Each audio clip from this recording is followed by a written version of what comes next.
প্রথম দিনের পর আসলে এক্সাইটমেন্ট আগের মতো নেই। আমরা দেখলাম যে বিপিএল এর প্রথম দিনে প্রথম ম্যাচ এবং বিশেষ করে যেহেতু শাকিব খানের ঢাকা ক্যাপিটালস খেলেছিল সেকেন্ড ম্যাচ, একদম যদি শুধু প্রথম দিনকে কেন্দ্র করে বলা যায় তাহলে এটা বলতে হয় যে দর্শক ছিল অনেক বেশি, সেটা মাঠের ভেতর এবং মাঠের বাইরে। টিকিটের জন্য শেষ মুহূর্তেও দর্শকরা এসেছিল, তবে দ্বিতীয় দিনই আসলে বিপিএল তার সেই চিরচেনা একটা রূপে চলে গেছে। দর্শক নেই বললেই চলে। আপনারা দেখতে পাচ্ছেন ফুটেজের মাধ্যমে যে আসলে দর্শক একেবারেই নেই। ভেতরেও খুব যে একটা দর্শক তা নয়, বাইরেও কিন্তু টিকিট কাউন্টারগুলোতে, যেহেতু একটা টিকিট কাউন্টার ব্যবস্থা করা হয়েছে সুইমিং পুল সংলগ্ন একটা জায়গায় 5 নম্বর গেটের সামনে, সেই জায়গায় দেখলাম আমরা আসলে দর্শক খুব একটা নেই।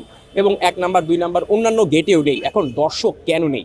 কারণ একমাত্র ফরচুন বরিশালের ম্যাচেই দর্শক থাকে এবং পুরো টুর্নামেন্ট জুড়ে কিন্তু শুধু ফরচুন বরিশালই দর্শক থাকবে। এর একটা কারণ তামিম ইকবাল খান, সবচেয়ে বড় কারণ। এরপরের কারণ মাহমুদুল্লাহ রিয়াদ, মুশফিকুর রহিম, তাছাড়া বরিশালের অনেক দেশীয় প্লেয়ার। এই একটা কারণে বরিশালের ভক্ত না হয়ে আসলে উপায় নেই। আর একটা বলা যায় যে ঢাকা ক্যাপিটালস তারা যখন খেলবেন তখন দর্শক থাকবেন, কারণটা শাকিব খান এবং যেহেতু রাজধানী ঢাকায় খেলা হচ্ছে তাই ঢাকার ভক্তরা থাকবে।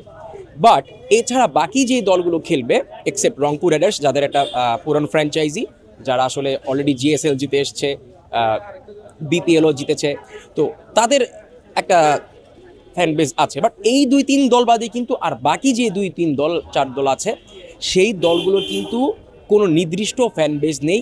কারণ প্রতি সিজনই দেখা যায় যে তারা প্লেয়ার চেঞ্জ করেন, প্লেয়ার শাফল করেন, লোগো চেঞ্জ করেন, নাম চেঞ্জ হয়, তাই তাদের আসলে দর্শক খুব একটা বেশি নেই। অন দ্য আদার হ্যান্ড আমরা দেখি যে যখন আইপিএল হয় তখন যেই স্টেটের মানুষজন সেই স্টেটকে সাপোর্ট করে, দলে যেই প্লেয়ারই থাকুক না কেন।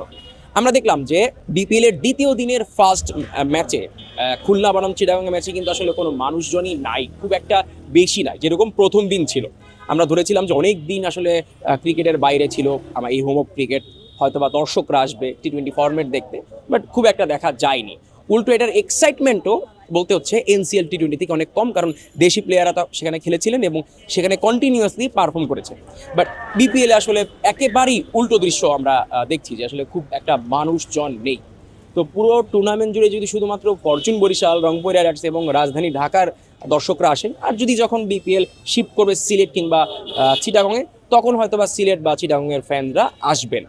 কিন্তু দিন শেষে এটাই সত্য যে বিপিএলের ফরচুন বরিশাল এবং রংপুর রাইডার্স এবং ঢাকা ক্যাপিটালস, এই 3 দলেরই আসলে যেদিন খেলা থাকবে ওই দিনই দর্শকরা বেশি বেশি আসলে খেলা দেখতে আসবেন। এছাড়া কিন্তু বিপিএল মাঠের বাইরে শুরু হওয়ার আগে যে হাইপটা তৈরি করেছিল সেই হাইপ কিন্তু নেই সেকেন্ড দিনে। আমরা সচরাচর দেখি একটা টুর্নামেন্ট যখন ফার্স্ট কয়েকদিন যায়, 7-8 দিন 10 দিন যাওয়ার পর গিয়ে হাইপটা কমে, কিন্তু এখানে একেবারেই উল্টো দৃশ্য। আপনি যদি 100 রেট করেন, প্রথম দিন 98% মানুষজনকে দেখা গেছে স্টেডিয়ামের ভিতরে এবং বাইরে। সেকেন্ড দিন আকস্মিকভাবে সেই 98টা 30-র নিচে চলে আসছে। এখানেই আপনারা আসলে রেট করবেন। এই রেট করার জায়গাটা দর্শকদের কাছে, যে আদৌ বিপিএল নতুন কিছু অ্যাড করলো কিনা, আদৌ বিপিএল উত্তেজনা যে পারদটা জমাতে চেয়েছিল টুর্নামেন্টের আগে সেটা আসলে ধরে রাখতে পারলো কিনা সেই প্রশ্ন থাকছে। এতক্ষণ আমাদের সঙ্গে থাকার জন্য ধন্যবাদ। আমি জিসান আহমেদ ছিলাম আপনাদের সঙ্গে।